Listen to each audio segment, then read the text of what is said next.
The mud outside Hürtgen is trying to kill him before the Germans get the chance. It is November 1944, and the forest has become something that no one in the War Department ever modeled in a planning document. A cathedral of fir trees so dense, the artillery rounds detonate in the canopy, raining steel shards downward onto men who have nowhere to go.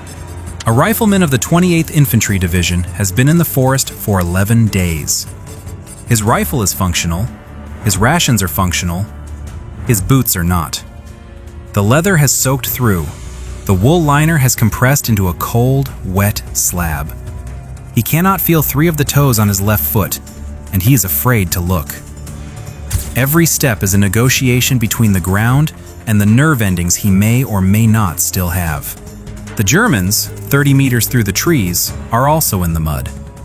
The difference is what they brought to stand in it. The American combat boot was not designed to save lives in the way that a rifle or a helmet saves lives.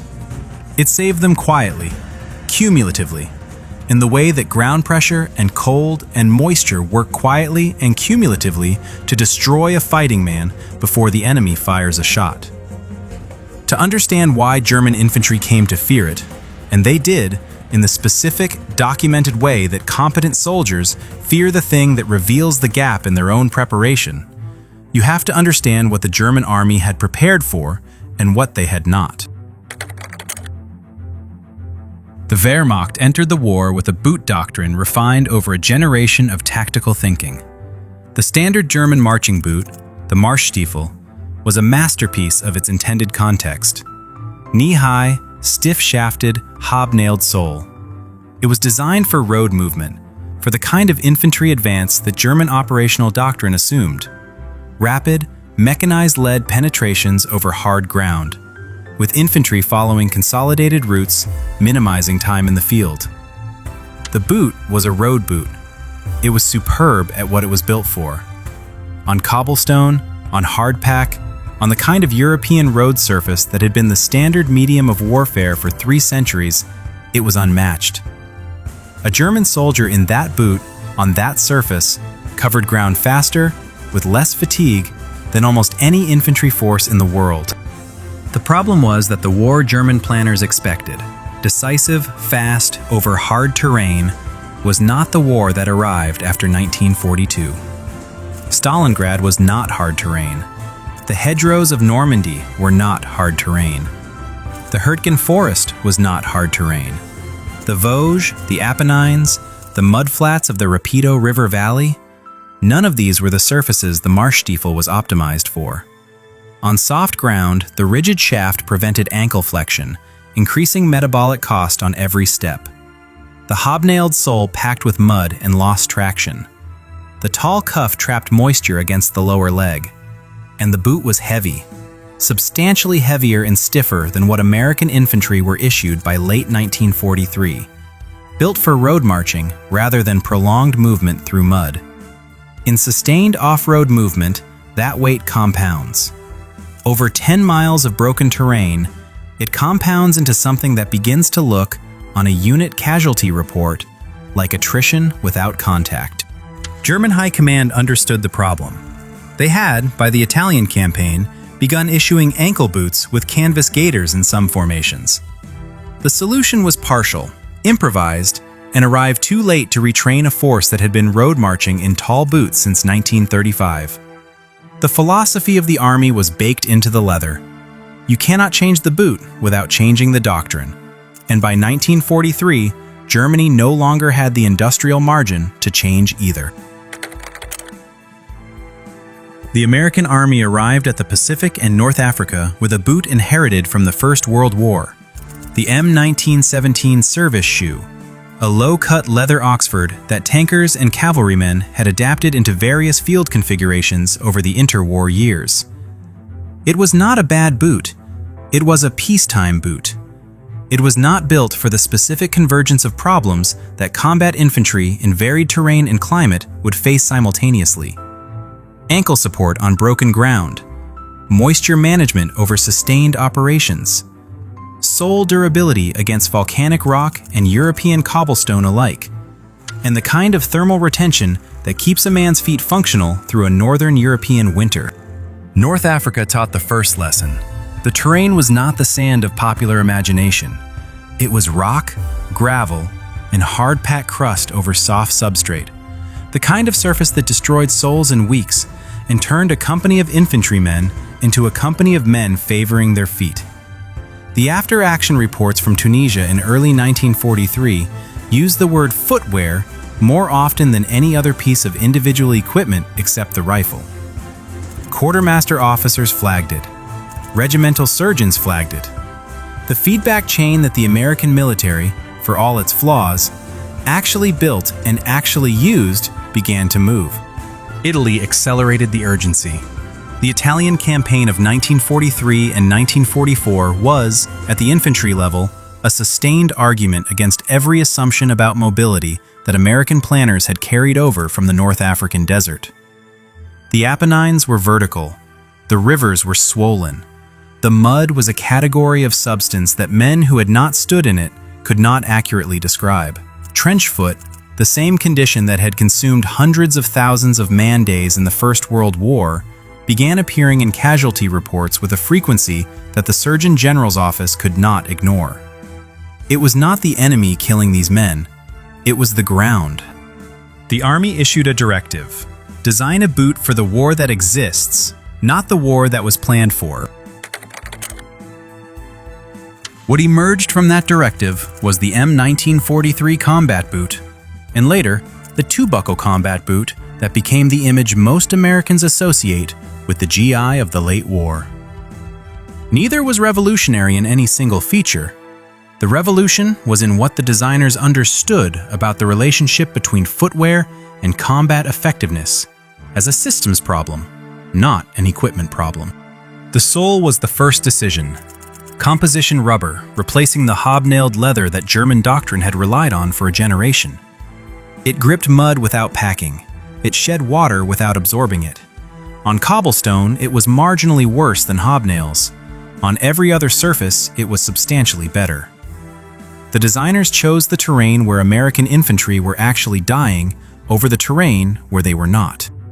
The shaft height was the second decision. Not the full calf height of the German boot, and not the ankle-low profile of the M1917 shoe. A mid-height cut that allowed ankle flexion under load, critical for the metabolic economy of men moving cross-country with 60 pounds of equipment, while still providing lateral support on uneven terrain. Men who have never moved heavy loads across broken ground do not understand how much of the body's energy is spent stabilizing the ankle. The boot that solves that problem does not merely reduce blisters. It keeps men in the fight 3 hours longer than they would otherwise last. The leather was the third decision. Chrome-tanned, treated for water resistance at the factory level rather than relying on the individual soldier's discipline to maintain conditioning. A boot that began water-resistant and required maintenance to stay that way was categorically different from a boot that began permeable and required near-constant maintenance to become temporarily resistant. In the field, under fire, in the rain, the maintenance discipline required by the older boot was a fiction. The new boot was honest about what men under those conditions could realistically do. The weight was the fourth decision, roughly 2 pounds per boot, light enough that the cumulative cost of a long march didn't compound into incapacitation by the third day of an operation. Light enough that a man crossing a river at night, boots full of water, could still move when he reached the other bank. The boot didn't win the war, but it kept the men who won the war on their feet long enough to do it. The Remagen Bridgehead, March 1945. The 9th Armored Division has taken the Ludendorff Bridge intact, the first crossing of the Rhine by a hostile force since Napoleon, and the follow-on infantry is pushing to expand the bridgehead before German counterattack seals it off. The ground on the east bank of the Rhine is not the terrain that appears on maps. It is a tangle of terraced vineyards, drainage ditches, and hillside paths that turn to slurry under the weight of men and equipment. The German defenders, elements of the 11th Panzer Division and assorted Volksgrenadier, are fighting from prepared positions on the high ground. The men of the 78th Infantry Division crossing into the bridgehead have been in sustained combat since the Siegfried Line. Their equipment is worn. Their bodies are depleted. but they are moving.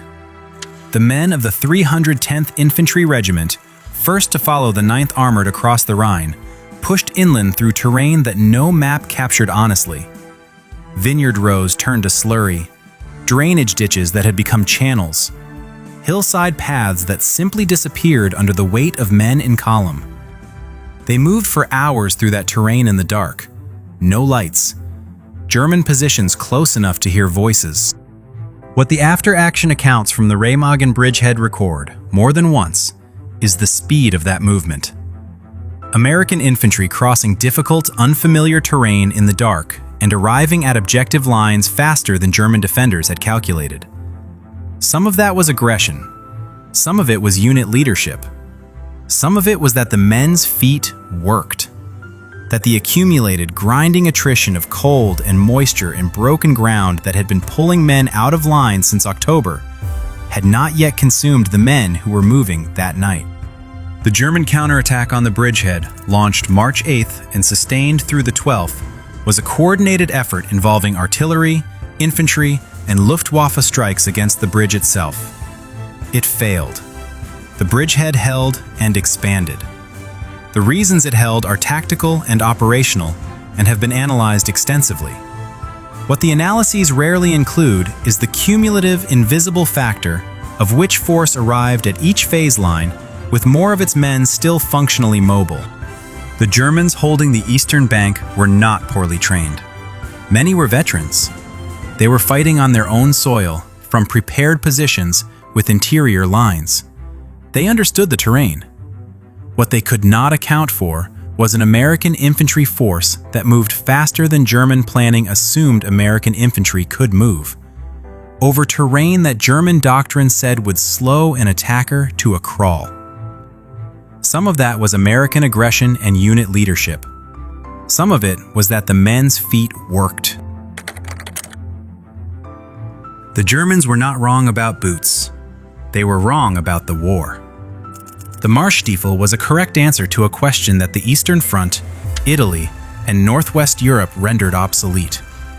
German after-action reports from the Italian campaign, available in captured documents processed by the Army's Military Intelligence Service, note with some frequency the superior cross-country mobility of American infantry in conditions where German units expected terrain to serve as a natural force multiplier. A force defending in mud expects the attacker to be as slowed by the mud as the defender. When that equation doesn't hold, the entire defensive calculus requires revision.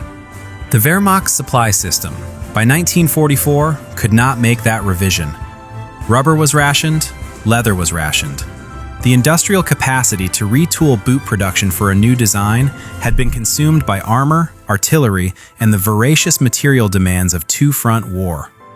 German infantry in the final year of the war were increasingly issued ersatz footwear, pressed board soles, substitute leathers, field-repaired boots that a German soldier of 1940 would not have recognized as military issue. The gap between American and German infantry footwear widened as the war progressed, compounding with every other material disparity until it became simply one more of the invisible edges that aggregate into the difference between an army that can sustain offensive action and one that cannot. German prisoners processed through American facilities in 1944 and 1945 noticed the material gap between their own worn equipment and what American soldiers carried in war. To an infantryman, that gap was not abstract. Boots were not a minor detail.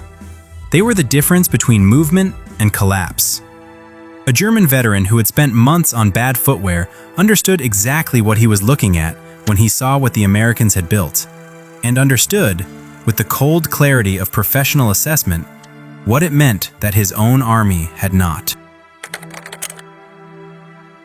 There is a version of military history that is written in steel, in the caliber of rifles, the armor thickness of tanks, the explosive yield of artillery rounds.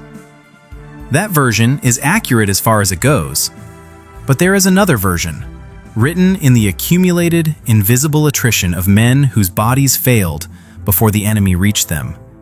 Trench foot, frostbite, exhaustion compounded by terrain that the equipment was never designed for. That version of the war killed men just as dead, and its victories were won just as hard. The American combat boot was not a weapon. It was a decision. A decision that the war being fought was not the war that had been planned for, and that the men being asked to fight it deserved equipment built for reality rather than for doctrine.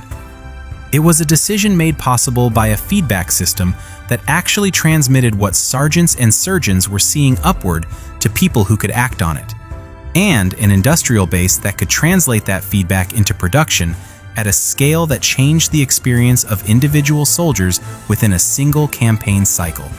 That is what the material gap between armies ultimately meant at the level of the individual soldier. The boot was evidence of an army that listened.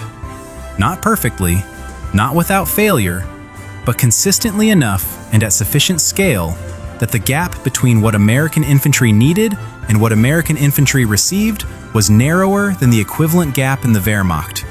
And that gap, multiplied across 1 million pairs of feet, across 3 years of continental warfare, became the kind of advantage that doesn't appear in any single battle report, but shows up in every aggregate analysis of which force was mobile when it mattered. If the history underneath the history is what you're here for, there's more of it. Every week. The weapon they didn't teach you about. The reason that actually won the fight. Subscribe, and the next one will already be waiting.